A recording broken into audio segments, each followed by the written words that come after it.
हाँ जी बच्चों, आज हम करेंगे अब आधारभूत समानुपातिकता प्रमेय। आपको मैंने सुबह भी यही बात बताई थी कि हम कुछ इम्पॉर्टेंट टॉपिक्स करेंगे जो पेपर में ज़रूर आते हैं। तो अब हम करेंगे आधारभूत समानुपातिकता प्रमेय। आधारभूत समानुपातिकता प्रमेय के अंदर इसका कथन भी पूछा जाता है। तो सबसे पहले हम कथन के बारे में बात करते हैं। कथन यह कहता है कि यदि किसी त्रिभुज में यदि किसी त्रिभुज में एक रेखा, बेटा इसकी तीन रेखाएं हैं, तीन भुजाएं हैं, ए बी, ए सी और बी सी। यदि किसी त्रिभुज में किसी एक भुजा के समांतर एक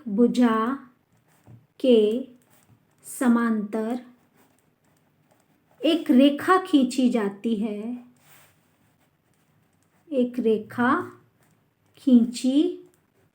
जाती है, तो हम जरा रेखा खींच भी लें।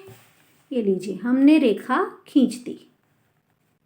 इसके समांतर, इस भुजा के समांतर हमने एक रेखा खींच ली।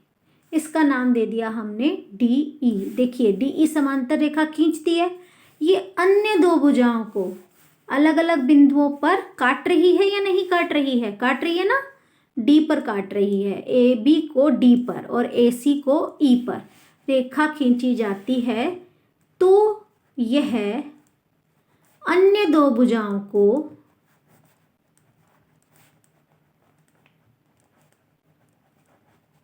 अलग अलग बिंदुओं पर काटती है।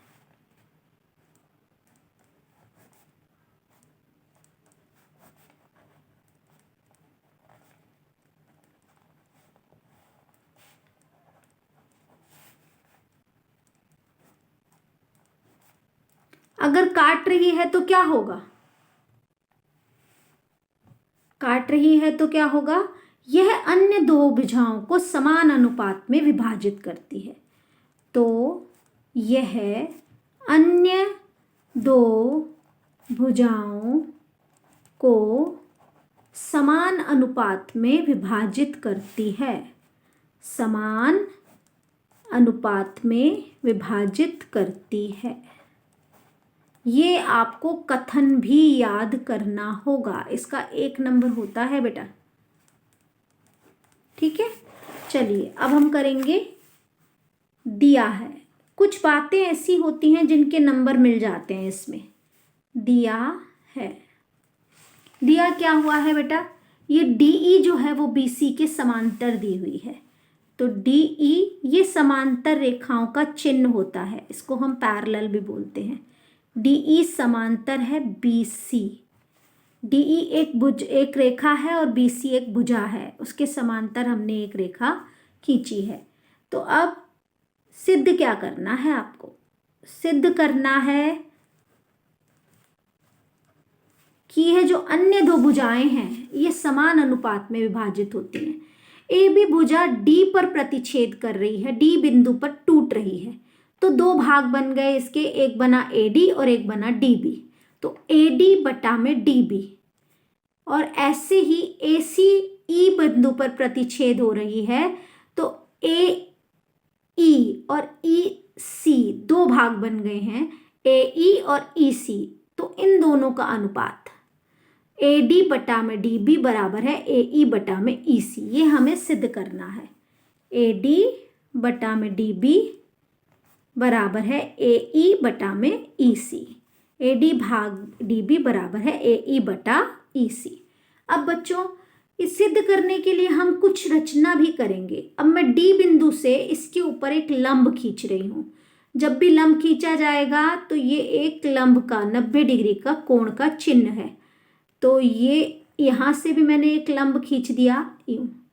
अब डी, इसका नाम भी कुछ देंगे डी एन और इसका नाम देंगे ई एम। ये इस भुजा पर लंब है। लंब माने सीधा खड़ा होना। जैसे हम जमीन पर सीधे खड़े होते हैं तो हम जमीन पर लंब हैं। तो पेड़, कोई भी पेड़ जमीन पर लंब है, आपका मकान जमीन पर लंब है।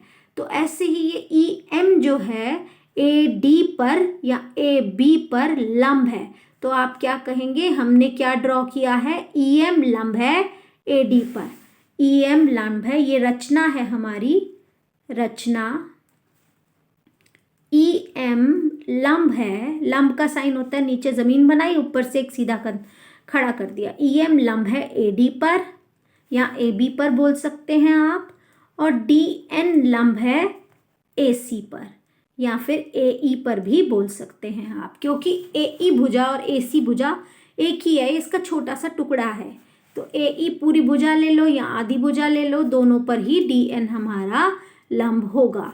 ठीक है बच्चों, अब हम करना शुरू करेंगे उपपत्ति।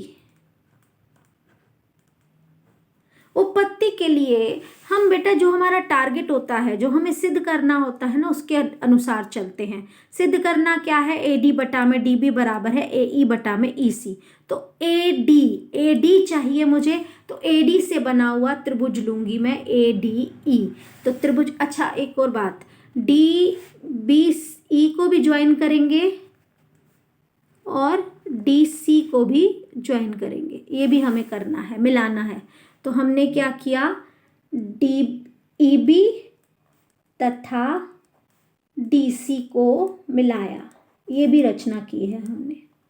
ठीक है, सॉरी, अब हम करेंगे ए डी से बना हुआ एक त्रिभुज लेंगे, त्रिभुज ए डी ई, तो एरिया त्रिभुज ए डी ई, आप क्षेत्रफल भी लिख सकते हैं।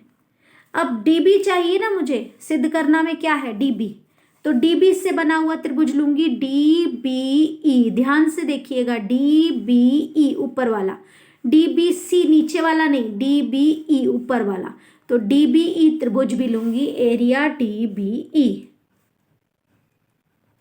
डी बी और ई। अब त्रिभुज के एरिया का फॉर्मूला हमारा होता है half base into height, half base, base माने आधार, ए डी ई में लंब ये है ना बच्चों, ये वाला लंब है, तो लंब किस पे खड़ा था, ए डी पर, तो इन दोनों को गुणा कर देंगे। ये देखिए ए डी पर, ए डी किस, ई एम किस पर लंब था, ए डी पर, तो ए डी हमारा क्या हो गया, आधार, और ई एम क्या हो गया, लंब, आधार गुणा लंब, हाफ बेस इंटू हाइट। ऐसे ही हाफ, इसका बेस हो गया D B, D B E का बेस क्या हो गया, डी बी, और ई एम इस पर लंब हो गया।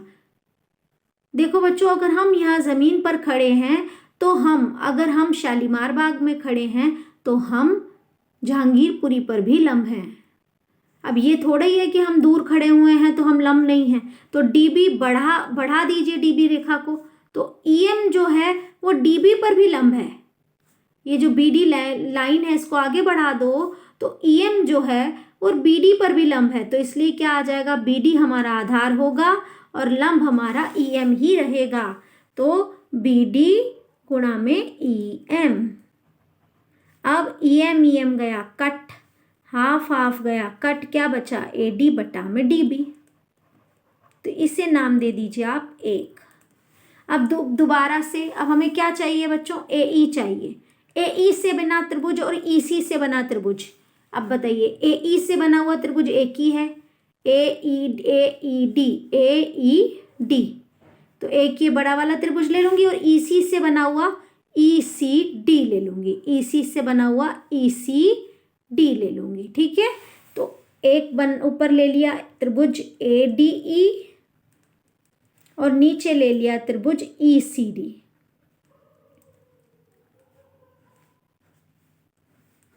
फिर से हाफ आधार, अब हम ये वाला आधार लेंगे ए ई वाला, तो ए ई पर आपको कौन सा लंब दिख रहा है, डी एन। ए ई पर लंब, ये देखो आप यूं खड़ा कैसे है, ए ई पर क्या कैसे खड़ा हुआ है, आप देखिए, ये ए ई है हमारा, ए ई पर हमारा ये सीधा खड़ा हुआ है ना, क्या खड़ा हुआ है, डी एन, तो ये ए ई पर लंब है और ई सी पर भी ये लंब है, तो हम क्या लिखेंगे, सॉरी बच्चों, यहाँ पे हम लिखेंगे ए ई गुणा में डी एन, क्योंकि ए ई आधार है और डी एन लंब है। नीचे के लिए भी ई सी आधार है और डी एन हमारा है लंब, तो आपका DN गया कट, हाफ हाफ गया कट, क्या बचा AE बटा में EC, EC, EC। ठीक है, इसे नेम दे दो 2। अब जरा इसकी उल्टी साइड को देखो, यहाँ पे एरिया ऑफ ट्राइंगल AD ही है, यहाँ पे भी एरिया ऑफ ट्राइंगल AD ही है। ये भी दोनों त्रिभुज समान है ना, नीचे वाले त्रिभुज अलग अलग हैं। इन दोनों का क्षेत्रफल भी बराबर होगा। क्यों? लिखो जरा, एरिया ऑफ ट्राइंगल DBE बराबर है एरिया ऑफ ट्राइंगल ECD। क्यों? क्योंकि यह एक ही आधार तथा समान समांतर रेखाओं के बीच तथा समान समांतर रेखाओं के बीच बने त्रिभुजों का क्षेत्रफल